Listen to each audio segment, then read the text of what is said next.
नमस्कार दोस्तों, SN electrical academy के यूट्यूब चैनल पे आप सभी का स्वागत है। बिहार पीसीएल की प्रिपरेशन करने वाले स्टूडेंट के लिए ये स्पेशल वीडियो है और कंप्लीट इलेक्ट्रीशियन थियरी के डिफरेंट टाइप के क्वेश्चंस हैं। वीडियो को कंप्लीट वॉच कीजिएगा, बहुत कुछ सीखने को मिलेगा। और वीडियो अच्छी लगे तो वीडियो को लाइक कीजिएगा और अपने दोस्तों में भी आप सब वीडियो को ज़रूर शेयर कीजिएगा। तो चलिए प्यारे साथियों, आज के हम क्वेश्चन का आगाज़ करते हैं और स्क्रीन पे फर्स्ट नंबर क्वेश्चन में है कि सिंक्रोनस मोटर को प्रारंभ में इंडक्शन मोटर के रूप में चालू करने का क्या आवश्यकता होती है। जब हम सिंक्रोनस मोटर को स्टार्ट करते हैं तो उसे स्टार्टिंग में इंडक्शन मोटर की तरह क्यों चलाते हैं। तो ध्यान दीजिएगा, सिंक्रोनस मोटर जो होती है यह एक ऐसी मोटर है जो डबल एक्साइटेड मोटर के अंतर्गत रखी जाती है और यह मोटर सेल्फ स्टार्टिंग नहीं होती है। थ्री फेज होने के बावजूद भी ऐसा इसलिए होता है क्योंकि इसमें पल्सेटिंग ईएमएफ इंड्यूस्ड होता है। इसके बाद स्टार्टिंग में इसे हम इंडक्शन मोटर की तरह इसलिए चलाते हैं ताकि यह सिंक्रोनस स्पीड को प्राप्त कर ले। यानी यहाँ पे हम इंडक्शन मोटर की तरह स्टार्टिंग में इसलिए चलाते हैं ताकि सिंक्रोनस स्पीड को प्राप्त कर ले। अब ऑप्शन नंबर सी में देखिए, लिखा है सिंक्रोनस स्पीड को हम समकालिक गति भी कहते हैं को प्राप्त करने के लिए, यानी option number C correct answer हो जाएगा। अब सिंक्रोनस स्पीड होता क्या है, तो सिंक्रोनस स्पीड ns होता है और ns इक्वल टू 120 F/P होता है। यही ns जो है ये सिंक्रोनस स्पीड होता है और f जो है ये फ्रीक्वेंसी है और p जो है वो पोल है। अब सिंक्रोनस मोटर के एक्साइटेशन को चेंज करके हम लीडिंग, लैगिंग और यूनिटी पावर फैक्टर पे वर्क करा सकते हैं। सिंक्रोनस मोटर का यूज जो होता है वह पावर फैक्टर इंप्रूव करने में इसका यूज किया जाता है। अगला क्वेश्चन, अगला जो क्वेश्चन है सेकंड नंबर क्वेश्चन है कि हाफ वेव रेक्टिफायर सर्किट में डायोड का क्या उद्देश्य है। पहले तो जानिए कि हाफ वेव रेक्टिफायर है तो इसमें डायोड कितने आएंगे, एक आ जाएगा। अगर ब्रिज रेक्टिफायर होता तो उसमें आ जाते 4 डायोड। अगर ब्रिज में ही सेंटर टैप्ड होता तो उसमें डायोड हो जाते 2। अब यहाँ पे पूछा है कि हाफ वेव रेक्टिफायर में सर्किट में डायोड का उद्देश्य क्या होता है। तो यदि हाफ वेव है तो उसमें डायोड का एक ही उद्देश्य होता है, एसी टू डीसी कन्वर्जन में, यानी ऑप्शन नंबर सी एसी को डीसी में बदलने के लिए। सी बिल्कुल करेक्ट आंसर हो जाएगा। इसमें 3 चीजें याद रखिएगा कि हाफ वेव रेक्टिफायर में कितने डायोड लगेंगे, तो एक लगेगा। सेंटर टैप्ड के ब्रिज रेक्टिफायर के सेंटर टैप्ड में कितने लगेगा, तो 2 लगेगा और ब्रिज रेक्टिफायर में कितने लगेंगे, तो 4 लगेंगे। अगला जो क्वेश्चन है थर्ड नंबर की 230 वोल्ट वितरण प्रणाली में इंसुलेटर का उद्देश्य क्या होता है। इंसुलेटर जो है, क्यों इलेक्ट्रिकल में इंसुलेटर का यूज किया जाता है, पर्पज ये है, तो इसका सीधा सा बात होता है कि हमें विद्युत के झटके को बचाने के लिए हम इंसुलेटर का यूज करते हैं, यानी इंसुलेटिंग मटेरियल का यूज करते हैं। जैसे आप अगर कोई भी एक साधारण कॉम्बिनेशन प्लायर लीजिए तो कॉम्बिनेशन प्लायर में अगर लाइव वायर पर आप वर्क करेंगे तो उसमें देखेंगे उसके हैंडल में इंसुलेशन लगा होता है। स्क्रू ड्राइवर कर लेंगे तो उसके भी हैंडल में इंसुलेशन लगा होता है, यानी इलेक्ट्रिक शॉक को बचने के लिए हम इंसुलेटर का यूज करते हैं।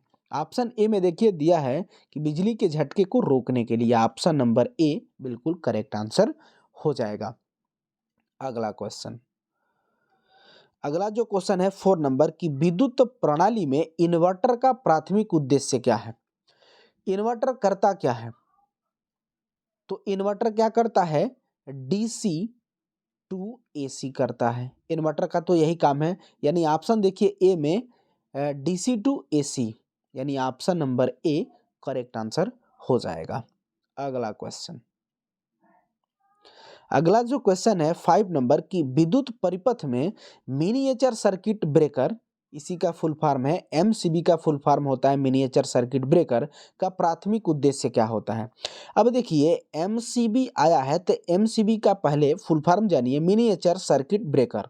अब इसका लाभ क्या होता है, तो ये दो तरीके से ओवरलोड और शॉर्ट सर्किट दोनों में हमें प्रोटेक्ट करता है सर्किट को।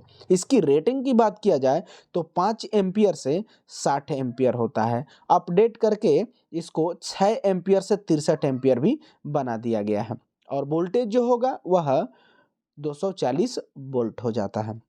अब ये करता क्या है कि यह सर्किट में अगर ओवरलोड हुआ या शॉर्ट सर्किट हुआ तो ये सर्किट के लाइन को यानी करंट को ब्रेक कर देता है, तोड़ देता है। तो यहाँ पे देखिए करंट व्यवधान मतलब करंट को बाधित कर देता है। ऑप्शन नंबर एक करेक्ट आंसर हो जाएगा। ये याद रखिएगा, ओवरलोड और शॉर्ट सर्किट दोनों में ये प्रोटेक्शन हमें देता है। अगला क्वेश्चन, अगला जो 6 नंबर क्वेश्चन है कि विद्युत परिपथ में फ्यूज का प्राथमिक कार्य क्या है। फ्यूज, अब सर्किट में आप जाएंगे तो फ्यूज किसके अंतर्गत रखा गया है, तो फ्यूज जो है यह प्रोटेक्शन सर्किट के अंतर्गत रखा गया है। सेफ्टी जिसे आप बोलते हैं, हमें सर्किट को हमें प्रोटेक्ट करता है। अब इसका क्या होगा कि अगर कोई सर्किट है, इस सर्किट की रेटिंग जो दिया गया है मतलब स्टैंडर्ड मानक इसका रखा गया है वो 6 एम्पियर है। अब क्या होगा कि इस सर्किट में ज्यों ही 6 से थोड़ी सी भी करंट ज़्यादा होके फ्लो होगी तो वह फ्यूज क्या हो जाएगा, ब्रेक हो जाएगा, मन पिघल जाएगा। तो यहाँ पे देखिए ऑप्शन नंबर डी में कह रहा है कि अत्यधिक करंट की स्थिति में सर्किट को बाधित कर देता है। ऑप्शन डी करेक्ट आंसर हो जाएगा। और फ्यूज जो है उष्मीय प्रभाव पे कार्य करता है, और फ्यूज में दो मिश्र धातुओं का यूज करके हम फ्यूज मटेरियल को बनाते हैं। इसमें कौन कौन होता है, तो एस टीन और प्लस पीबी लेड होता है। 63% टीन होता है और 37% लेड होता है, और इसका इस पर गलनांक जो होता है 188 सेंटीग्रेड होता है, 185 से 188 सेंटीग्रेड होता है। अब फ्यूज जो है, फ्यूज वायर, इसका गलनांक क्या होता है, तो इसका गलनांक जो है वह लो होता है। लो पे ही तो पिघलना चाहिए ना। अगला क्वेश्चन, अगला जो क्वेश्चन है 7 नंबर की निम्नलिखित में से कौन सा डीसी मोटर का एक प्रकार है जो आमतौर पर उन अनुप्रयोगों के लिए प्रयोग किया जाता है जहां स्थिर गति की आवश्यकता होती है, मतलब कांस्टेंट स्पीड की आवश्यकता होगी, जैसे ब्लोअर और पंखे। मतलब डीसी मोटर में आप किस प्रकार की मोटर को प्रेफरेंस देंगे जहां पे हमें कांस्टेंट स्पीड की आवश्यकता हो और साथ ही साथ उसे हम पंखे और ब्लोअर में यूज करेंगे। ये बड़ी लाइन है कि कांस्टेंट स्पीड होगा, और इसमें दूसरी लाइन जो है आंसर पकड़ने का कि पंखे और ब्लोअर में यूज करेंगे। तो एक मोटर डीसी मोटर में है जो कि कांस्टेंट स्पीड के लिए ही जानी जाती है, जो कि शंट मोटर कहलाती है। Option C shunt motor correct answer हो जाएगा। अगला क्वेश्चन, अगला जो क्वेश्चन है 8 नंबर की दशमलव संख्या 25 का द्विधारी संख्या क्या होगी। बाइनरी नंबर पूछा गया है, डेसिमल नंबर 25 है, इसका बाइनरी नंबर क्या होगा। अब इसको करने का तरीका है कि आप ऐसे लिख दीजिए इसको कि 1 2 मतलब 1 2 दो दूनी का 4, 4 दूनी का 8, 8 दूनी का 16, 16 दूनी का 32, 32 दूनी का 64, 64 दूनी का 128, ऐसे आप बढ़ा दीजिए। अब इस डिजिट को जोड़िए कि 25 हो जाए तो 16 हो जाएगा, इसके बाद 8, 16 8 24 और 1 25 हो जाएगा। तो इसको प्रेजेंट कर दीजिए, इसको भी प्रेजेंट कर दीजिए और इसको भी प्रेजेंट कर दीजिए। अब इन डिजिट को जोड़िए कितना हो रहा है, तो 16 और 8 24 1 25, 25 हो गया। बाकी के दो हैं इनको 0 कर दीजिए। तो ये जो होगा यह बाइनरी सिस्टम में 25 का बाइनरी नंबर ये हो जाएगा, ये वाला। अब ये देखिए ऑप्शन किस में दिया है, ऑप्शन बी में दिया गया है, इसलिए ऑप्शन बी करेक्ट आंसर हो जाएगा। अगला क्वेश्चन, अगला जो क्वेश्चन है 9 नंबर कि सौर ऊर्जा उत्पादन के लिए फोटोवोल्टाइक सेल के निर्माण में आमतौर पर किस सेमीकंडक्टर पदार्थ का यूज किया जाता है। फोटोवोल्टाइक सेल में हम सेमीकंडक्टर मटेरियल का यूज करते हैं और इसमें सबसे परफेक्ट जो सेमीकंडक्टर मटेरियल होता है वो सिलिकॉन होता है। ऑप्शन सी बिल्कुल करेक्ट आंसर हो जाएगा। अगला क्वेश्चन, अगला जो है 10 नंबर क्वेश्चन कि इन्वर्टर सिस्टम में बैटरी स्तर की निगरानी क्यों महत्वपूर्ण होती है। जब आप इन्वर्टर इंस्टॉलेशन करते हैं तो पहले नंबर ये होता है कि उस रूम में इसको स्थापित कीजिए जहाँ पे उसका ओपन टाइप का हो, मतलब वहाँ पे एयर जो है वो पास होती रहे, आती रहे, जाती रहे, मतलब खुला रूम हो ताकि गैस ना बन जाए। खुला रूम होना चाहिए। दूसरी चीज कि उसकी बैटरी की निगरानी प्रॉपर करते रहना चाहिए। ऐसा इसलिए कि अगर ओवर चार्ज हुई बैटरी तो फिर ब्लास्ट होने का डर बना रहता है। तो इस इन्वर्टर सिस्टम में बैटरी का निगरानी करने का एक महत्वपूर्ण बात यही होता है ताकि ओवर चार्जिंग के दौरान बैटरी ब्लास्ट न कर जाए। अब देखिए ऑप्शन ए में दिया है कि बैटरी की ओवर चार्जिंग को रोकने के लिए, बिल्कुल करेक्ट है ऑप्शन नंबर ए। अगला क्वेश्चन, अगला जो क्वेश्चन है 11 नंबर कि तापमान में वृद्धि के साथ आंतरिक चालकता अर्धचालक की चालकता क्या होगी। अब इसमें देखिए, इसमें 3 चीजें आपको हम कंफर्म करा रहे हैं। एक तो होता है कंडक्टर, कंडक्टर को हम पीटीसी के अंतर्गत रखते हैं। पीटीसी का मतलब है पॉजिटिव टेम्परेचर कोफिशिएंट। कंडक्टर में क्या आएंगे तो कॉपर आ जाएगा, एल्युमिनियम आ जाएगा, सोना आ जाएगा, चांदी आ जाएगा, ये सब कंडक्टर में आएंगे और इसे हम पीटीसी के अंतर्गत रखते हैं। पीटीसी का मतलब होता है पॉजिटिव टेम्परेचर कोफिशिएंट। इसका मतलब है कि आप टेम्परेचर अगर इसमें बढ़ाते हैं तो फिर इसका रजिस्टेंस जो हो जाएगा वो बढ़ेगा और कंडक्टिविटी जो है वो घटती चली जाती है। इसके बाद एक होता है सेमीकंडक्टर और एक होता है इंसुलेटर। ये दोनों का क्या है कि ये जो है एनटीसी के अंतर्गत आते हैं। एनटीसी का मतलब है निगेटिव टेम्परेचर कोफिशिएंट। अब इसमें क्या है कि इसमें आप टेम्परेचर जब बढ़ाएंगे तो इसका रेजिस्टेंस जो है वो घटेगा और कंडक्टिविटी मतलब चालकता बढ़ती जाती है। क्लियर। यहाँ पे तापमान वृद्धि के साथ अर्धचालक की चालकता क्या होगी, अभी हमने बताया कि सेमीकंडक्टर और इंसुलेटर ये दोनों एनटीसी के अंतर्गत हैं, निगेटिव टेम्परेचर कोफिशिएंट। अब इसका टेम्परेचर जब हम बढ़ाएंगे तो रेजिस्टेंस घटेगा और रेजिस्टेंस घटेगा तो फिर चालकता जो है बढ़ेगी, यानी ऑप्शन नंबर ए चालकता बढ़ेगी। ऑप्शन नंबर ए बिल्कुल करेक्ट आंसर हो जाएगा। अगला क्वेश्चन,